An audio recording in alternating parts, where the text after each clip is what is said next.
Hello everyone, this is Madhuri. Welcome to mission पढ़ाई।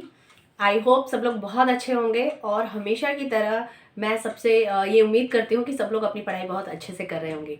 मेरी videos आप लोगों को अच्छी लग रही हैं, पसंद आ रही हैं तो प्लीज़ लाइक, शेयर और सब्सक्राइब ज़रूर करिए चैनल को। जो भी चीज़ें हैं मैं अपनी तरफ से पूरी कोशिश करती हूँ कि मैं उसको जल्दी से जल्दी लेके आ पाऊँ वीडियोज़ को। चलिए, तो जो आज हम करने वाले हैं रिसोर्सेज एंड डेवलपमेंट का जो हमारा चैप्टर है उसमें हम पढ़ने वाले हैं लैंड डिग्रेडेशन एंड कंजर्वेशन। तो लैंड डिग्रेडेशन का सबसे पहले हम मीनिंग समझेंगे। आप अपना जो ज्योग्राफी की बुक है, मैं हमेशा बच्चों को बोलती हूँ जब आप लोगों को टॉपिक समझना है या उस चीज़ को पढ़ना है तो आप अपनी बुक लेकर अपने पास ज़रूर बैठिए, एनसीईआरटी की बुक, सो दैट आपको क्लियर रहेंगे। बेसिकली जो सीबीएसई बोर्ड जो है वो हमेशा बुक से ही आपसे पूछता है, एनसीईआरटी बुक से। ठीक है, तो सबसे पहले लैंड डिग्रेडेशन देख लेते हैं क्या है। बहुत बच्चों को समझ में नहीं आता होगा लैंड डिग्रेडेशन क्या है। थोड़ा थोड़ा सुना है, सबने शुरू से क्लासेस में पढ़ा है। डिग्रेडेशन तो डिक्रीज से आप डिग्रेडेशन याद कर सकते हैं, है ना। सिंपल है याद करने के टर्म्स में। आप देखो तो जहां पर लैंड का डिक्रीज हो, मतलब कम हो रही है लैंड, जहां पे वो लैंड डिग्रेडेशन है। अब आपका इंपॉर्टेंट क्वेश्चन इससे ज़रूर पूछा जाता है। ये बहुत इंपॉर्टेंट टॉपिक है, छोटा सा है बट ये इंपॉर्टेंट है और आपको पता होना चाहिए। हमेशा एग्जाम में पूछता भी है कि लैंड डिग्रेडेशन बेसिकली क्या है। तो अगर आपको एक फुल फ्लेज डेफिनेशन चाहिए, सिंपल डेफिनेशन चाहिए और आप चाहते हो इजी वर्ड्स में हो जाओ, तो सबसे पहले तो समझिए कि लैंड का डिक्रीजमेंट जो है, उसका घटना, उसका क्षरण, ठीक है, ये लैंड डिग्रेडेशन है। लैंड डिग्रेडेशन, आप definition, is defined as the loss of productivity capacity of soil. ठीक है, जब सॉइल की जो प्रोडक्टिविटी है वो कम होने लगे, ठीक है, फर्टिलिटी उसकी कम होने लगे, जितना प्रोड्यूस करना चाह रही है लैंड, जितनी उसकी कैपेबिलिटी है वो कम होने लगे, that is land degradation.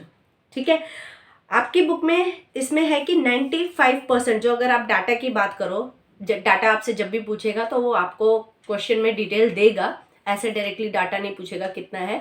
But आप अगर देखो कि लैंड आपके लिए कितनी ज़्यादा इंपॉर्टेंट है, आप रहते ही लैंड पर हो, है ना, फिर लैंड पे आपके घर है, जो भी आप प्रोडक्शन करते हो, फूड क्रॉपिंग करते हो, अपना बिजनेस करते हो, आते हो जाते हो रोड्स पे, सब कुछ के लिए क्या यूज़ करते हो आप, लैंड यूज़ करते हो।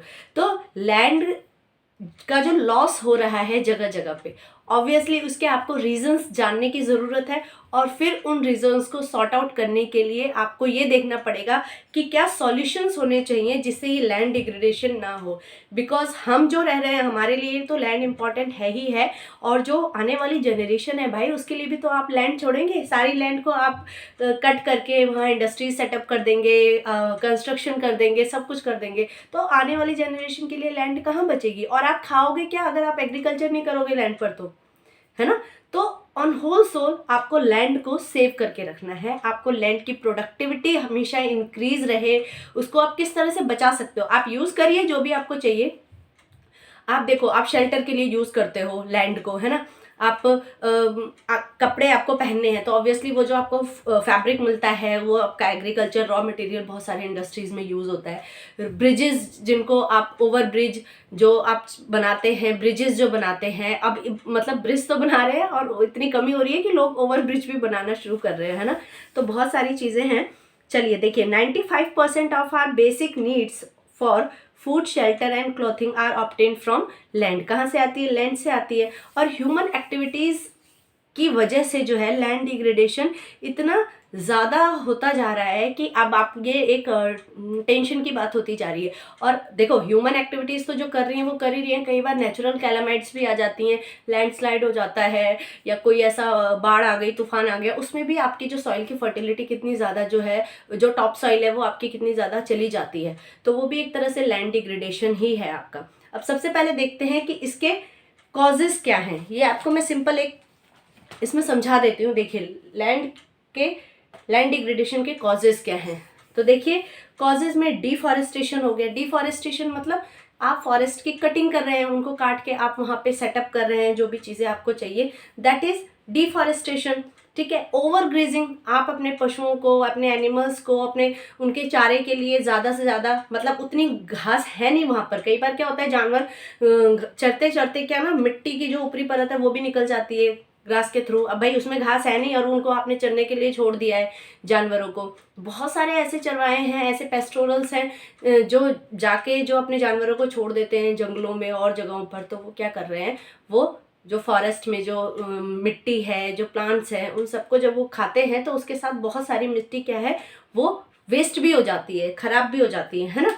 तो माइनिंग है, एंड क्वेरिंग। माइनिंग क्या हो गया, आप जब खुदाई करते हैं, मिनरल्स रिसोर्सेज वगैरह आप निकालते हैं, तो कितना डीप होल करते हैं, डिगिंग जो आप करते हैं, उसमें से भी कितनी सॉइल बाहर आती है ना। ये भी एक रीजन है लैंड डिग्रेडेशन का। उतनी अब आप देखो, कभी भी आप जब किसी गड्ढे को खोदेंगे, उसके बाद जो वो मिट्टी बचेगी उससे अगर भरने की कोशिश करेंगे तो कभी भी वो पहले जैसी नहीं हो पाएगी, है ना। उसमें कोई ना कोई कमी रह जाती है।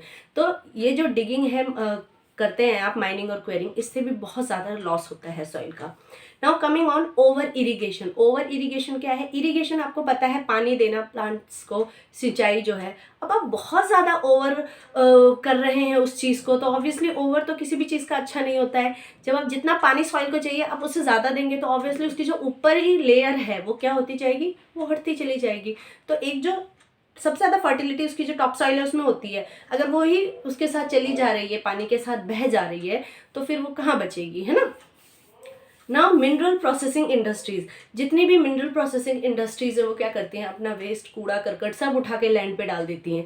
लैंड क्या है, लैंड भी तो टॉक्सिक होती जा रही है ना। वो आपकी काम की रही नहीं है, आप उस पर एग्रीकल्चर नहीं कर सकते हो, और इतनी ज़्यादा उस पर लैंड पॉल्यूशन भी हो रहा है ना। तो मिट्टी को नुकसान हो रहा है on whole soil. Now coming on की बहुत ज़्यादा डीप नहीं है, ये पॉइंट्स हैं, ठीक है। आपको इतना ही क्लास में समझना है 10th के लिए, कि याद रखने हैं डिफॉरेस्टेशन ओवर। जब भी आपसे कॉजेस की बात करेंगे तो ये पॉइंट्स आपको एकदम याद कर लो, माइंड में रट लो, फिट करके बैठा लो। Deforestation, overgrazing, mining and quarrying, over irrigation, mineral processing industries, ठीक है। ये आपके कॉजेज हो गए ना। जब हमें इतने सारे कॉजेज पता है तो उसके रीजंस क्या होने चाहिए, उसको आप रीजंस तो हमने पकड़ लिए, रीजंस ही सॉरी, तो आप इसको मेजर्स क्या होने चाहिए, दैट मीन्स आप इसको सॉल्व कैसे करोगे, ठीक है। आप इसके उपाय क्या कर सकते हैं। तो अगर आप देखो तो इसके बहुत सारे स्टेप्स हैं, लाइक अफॉरेस्टेशन, मतलब ज़्यादा से ज़्यादा फॉरेस्टेशन करेंगे आप, प्लांटेशन ज़्यादा से ज़्यादा करेंगे, सैम्पलिंग ज़्यादा से ज़्यादा करेंगे। अफॉरेस्टेशन हो गया। प्रॉपर मैनेजमेंट ऑफ ग्रेजिंग, मतलब आप पूरी तरीके से, अच्छे तरीके से ये देखिए, जहाँ पर भी आप चरने के लिए भेज रहे हैं जानवरों को, वहाँ प्रॉपर ग्रासिंग हो, ग्रास वगैरह हो। ऐसा ना हो कि कुछ है ही नहीं और जाके सिर्फ वो मिट्टी खोद के निकाल रहे हैं, है ना। Planting of shelter belt, shelter belts आप लगा सकते हैं ताकि मिट्टी जो है वो बहके ना जाए। शेल्टर बेल्ट्स क्या हो गए, आपने देखा होगा, बीच में मैदान है पूरा खाली और उसके साइड साइड में प्लांट्स लगे हुए हैं, बहुत पेड़ भी लगे हुए हैं। तो बेसिकली क्या होता है, आपको पता है ये कि जो प्लांट्स हैं उनकी जो रूट्स हैं वो मिट्टी को बांध के रखती हैं, है ना। तो जो आसपास की मिट्टी है तो वो पकड़ के रखते हैं, तो मिट्टी कहीं जाएगी नहीं। कंट्रोल ऑफ ओवर ग्रेजिंग, जहाँ आप चरने के लिए भेज रहे हैं उसको देखिए कि ये बहुत ज़्यादा ओवर ग्रेजिंग ना हो, है ना। Drip irrigation, sprinkles. Drip irrigation आपने देखा होगा पार्क में, खेतों में आप क्या कर सकते हो, जो ओवर इरिगेशन को प्रोटेक्ट करता है ड्रिप इरिगेशन, कि बहुत ज़्यादा आपने ट्यूबवेल, पहले तो ट्यूबवेल चल गया, पानी छोड़ दिया बस, उसमें खेतों में बहुत पानी भर गया, ऊपर से आधी तो लेयर भी चली गई, है ना। तो ये जो है मिट्टी बह रही है उसके साथ साथ। इस ओवर इरिगेशन को आप कैसे कंट्रोल कर सकते हैं। ड्रिप इरिगेशन होते हैं, पाइप्स होते हैं, उसमें होल्स होते हैं, तो मतलब उस खोल दिया नल तो वो फुव्वारे की तरह चल रहे हैं, ठीक है। स्प्रिंकल्स होते हैं तो जो ऐसे छिड़काव से नहीं करते हैं ऐसे करके, तो उसके थ्रू आप क्या कर सकते हैं, इरिगेट कर सकते हैं। जितना नेचुरल वाटर उनको चाहिए उतना उससे मिल जाता है।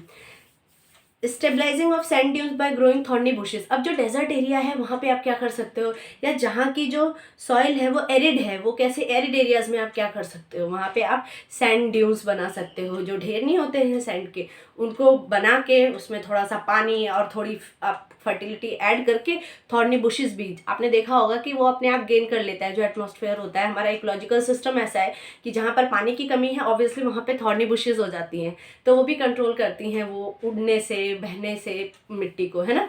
तो ये कुछ कॉजेज थे और मेजर्स थे उनको सॉर्ट आउट करने के लिए लैंड डिग्रेडेशन को।